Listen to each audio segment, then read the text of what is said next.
Fala galera, aqui é o Rio e seja bem-vindo de volta ao canal. Hoje a gente vai falar aqui de 5 dicas finais para você se preparar e ficar pronto para o Enem. E eu tô falando disso daqui porque esses dias eu vi alguns vídeos aí bombando no YouTube falando sobre isso.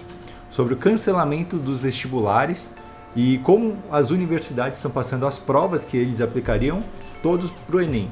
Isso daqui principalmente por causa da segunda onda, mas por causa da pandemia em geral, né? Alguns deles já são de outubro, de julho e agora de novembro. Então vários vestibulares não querem aplicar a prova, então eles vão meio que terceirizar para o governo, né, para o Enem, fazer uma aplicação só. Isso evita que vocês tenham que ficar saindo de casa várias vezes para ficar fazendo várias provas, tendo mais chance de contágio, e também ajuda nos gastos, os problemas de organização e tudo mais, eu não sei. Mas, enfim, o Enem vai ser a prova principal em diversas universidades. Eu não sei como é que vai ficar aqui em São Paulo ainda, se a FUVEST vai cancelar ou não vai. Eu acredito que não, porque a FUVEST já é um negócio muito tradicional, né? Uma prova muito tradicional. Então, acho que a FUVEST, a Unifesp, a Unicamp não devem cancelar os vestibulares, eu acho. Então, nesse vídeo aqui eu resolvi fazer o quê? Eu resolvi fazer e falar sobre 5 dicas para aumentar as suas chances de passar no Enem. Para quem quer focar no Enem, ao invés de ficar, né, fazendo provas dos outros tipos, para chegar lá em, sei lá, no começo de janeiro, o vestibular falar simplesmente que não vai ter mais aquela prova. Então, o bacana é você simplesmente começar a treinar para o Enem agora. Eu gravei um vídeo falando sobre o último mês e esse vídeo meio que complementa esse lance do último mês. A gente vai fazer muitos simulados, a gente vai treinar muitas provas e eu acho que é importante você saber das dicas desse vídeo aqui, beleza? Então, se você estiver interessado, fica aí até o final desse vídeo, dá um like nos cachorros latindo, deixa um comentário aí e se inscreve no canal, ativa o sininho. Um outro aviso que eu vou deixar aqui para vocês é o seguinte, eu criei um servidor no Discord, eu estou modernizando aqui o canal. Eu tinha antes um grupo no WhatsApp, mas o grande problema é que ele era limitado a 250 pessoas. Então agora eu estou fazendo esse grupo no Discord. Se você não sabe, é um aplicativo de comunicação. Geralmente quem usa são as pessoas que estão jogando, mas também rola muita coisa de estudos no Discord. Então eu quero experimentar e ver como é que funciona. Lá a gente pode organizar por tópicos, deixar links para vocês, eu posso responder vocês diretamente. Então se você quiser participar, o link está aqui abaixo na descrição. E outra coisa é que o Gabaritei, ele vai abrir não, ele meio que já abriu a turma para 2021. Se você estiver interessado, o link também está aqui na descrição e você pode estudar e aprender comigo. Se você for ver, eu estava vendo esses dias aí os vídeos da galera que estuda medicina ou que já passou em medicina. Todos eles falam a mesma coisa. O mais importante é você aprender a aprender, tá certo? Então fica aí a dica.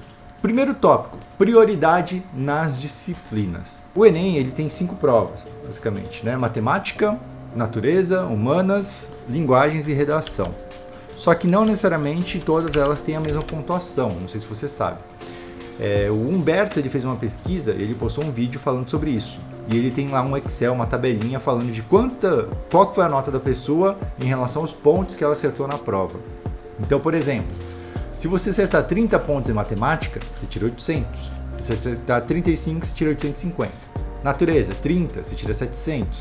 Humanas, 30, você tira 680, tá? Então tá aqui a relação. E por que eu fiz isso daqui? Por que eu separei esses valores? Porque eu acho que 30 pontos de 45 é uma coisa que vocês deveriam estar focando. Se acertar mais, ótimo. Mas 30 é um valor assim que eu chutaria que é uma boa média. E o que eu quero dizer com isso daqui? Algumas disciplinas vão dar muito mais nota que as outras. Então, por exemplo, você acertar 30 questões em matemática te dá 800 pontos. Você acertar 30 questões em linguagens te dá 640. 640 não é uma nota que te ajuda muito, né, para você atingir a sua média. Se você precisa de 700 para passar no vestibular, 640 não é uma nota boa. Até se você acertar 40 questões de linguagens, você vai tirar, em média, 680. Então, o que isso quer dizer? Quer dizer que a prova de linguagens é fácil, é básica, você tem que acertar uma boa quantidade de questões, mas entre 30 e 40, não muda muita coisa. Não sei se você está reparando, né? Então, o que isso significa? Que você pode priorizar menos linguagens, que linguagens é uma prova super mais fácil, interpretativa e tudo mais, né? Então, na ordem, o que a gente tem? A gente tem redação com a maior possibilidade de nota para aumentar a sua média. Você tem que tirar uns 900 em redação, porque isso vai garantir a sua nota, a sua subida de nota. Matemática também é bacana você acertar mais de 30, porque aí você vai tirar mais de 800, certo? Se a sua média é 700, você vai tirar mais, você vai subir a sua nota com isso. Você pode ver que se você acertar 30, né? No caso de natureza eu marquei 25 aqui, ó, como meta, porque natureza é mais difícil. Então se você acertar 25 de natureza, você tem 650, se você acertar 30 de humanas, 680, 35 de linguagem, 670 e 900 de redação, você já tem uma média 740. Isso sem considerar os pesos. Se tiver peso, o negócio vai mudar, né? O lance muda. Mas com a nota crua é isso daqui, basicamente. Então, com esses valores, você consegue identificar qual que é a prioridade que você vai dar nas matérias. O que é melhor você fazer? Matemática e redação, com certeza, tá? E de resto, você tem que almejar tirar aí pelo menos uns 30 pontos. É isso. Segunda dica, o que mais cai no vestibular, né? Tem muita gente que pergunta se vale a pena estudar o que mais cai. Eu prefiro estudar da seguinte forma: priorizar as questões que têm maior chance de cair, que tem mais a cara da prova. Então, por exemplo, exatas. O que cai de exatas? Não cai questões com fórmulas muito complexas, principalmente em física, que tem aquelas fórmulas difíceis, aquelas questões muito difíceis de você montar, não cai tanto isso. Quando a questão é muito difícil em termos de fórmula e montagem, geralmente ele vai te pedir uma coisa mais teórica, né? Ao invés de pedir uma fórmula da gravidade, ele vai perguntar uma questão lógica de gravidade, entende? Se você entende como a gravidade funciona, ele vai te perguntar isso. Por exemplo, você joga um objeto para o alto, qual que é a velocidade média, né? Qual que é a transição da aceleração do objeto subindo e depois descendo, né? Então ele vai pedir uma coisa teórica, você não precisa saber fazer aquela conta super difícil. Então em exatas, você pode priorizar, fazer contas e fórmulas simples e médias. Deixar as difíceis meio que dar uma ignorada, né? Você não precisa perder muito tempo com isso. Humanas. O bacana de humanas é você priorizar e entender os acontecimentos. Por que aquele acontecimento aconteceu, né? Meio redundante isso, mas qual que foi a causa, né? É isso que eu quero dizer. E dá menos prioridade em memorizar nome e data. Isso não vai ser pedido no vestibular, né? Eles querem saber se você sabe o que aconteceu, por que aconteceu, mas eles não querem saber, mano, qual que foi o nome do líder da revolta de não sei o que. Eles não vão perguntar isso, ou qual ano que aconteceu isso, né? Então são valores que você pode meio que ignorar, tá? Linguagens. E não quer dizer que não vai cair na prova, quer dizer que vai cair com menos incidência.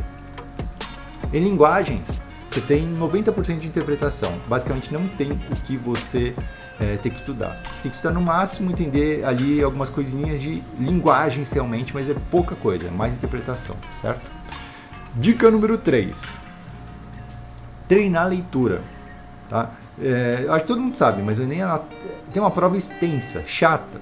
Então o ideal é você fazer simulados do Enem, para você treinar sua capacidade de ler e aguentar essa leitura maçante para você não se cansar durante a prova, tá? Você não precisa fazer só provas do Enem, o bacana é você acostumar a ler realmente. Só que fazer a prova do Enem é bacana porque você entende melhor a linguagem da prova. Todas as questões elas seguem um tipo de linguagem, um tipo de organização e você consegue entender o padrão depois de algum tempo. Eu mesmo, quando eu comecei a fazer as provas do Enem, eu tive muita dificuldade, eu errava várias coisas bestas, e aí depois, com o tempo, fazendo essas questões, comecei a entender onde que tinha pegadinha, onde que eu tinha que prestar mais atenção e tudo mais.